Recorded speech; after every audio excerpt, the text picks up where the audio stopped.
एक बार एकनाथ जी महाराज गंगोत्री से जल रामेश्वर जी के लिए ले जा रहे थे, पूरी मंडली थी। रामेश्वर पहुंचने वाले थे कि पास में ही एक गधा प्यासा पैर फड़फड़ा रहा था। जवान बाहर निकली थी, स्पष्ट दिखाई दे रहा था प्यासा है। एक दो भक्तों के मन में भी आया, पर उन्होंने सोचा गंगोत्री से जल रामेश्वर के लिए लाए, गधे को क्यों पिलाए। एकनाथ जी तुरंत गए और उसका सर अपनी गोद में रखा और पूरे घड़े का जल उसको पिला दिया। वो लोग रामेश्वर गए, रामेश्वर वहां गधे के जल पिलाते ही प्रकट हो गए।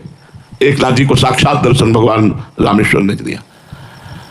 परहित पूज्य राधा बाबा अयोध्या गए तो सब कनक बिहारी के दर्शन के लिए जा रहे थे। उन्होंने रास्ते में देखा एक घोड़ा जो कौओं ने और पक्षियों ने खाया था, बीमार स्थिति में मरणासन में पड़ा था, मक्खियां भी मिला रही थी। बाबा गए, ऊपर का चला उड़ा दिया और बैठ गए और मक्खियां हाँकने लगे। भाई जी इस बात में सावधान रहते थे क्योंकि बाबा भाव में रहते थे। बोले बाबा कहाँ है? बोले बाबा तो ही नहीं। फिर पीछे लौटे, जब गए तो उनका चलो ना कनक बिहारी जी के दर्शन करने, मंदिर बंद हो जाएगा। तो उनका जब तक इसका शरीर नहीं छूटेगा तब तक हम कनक बिहारी के दर्शन नहीं।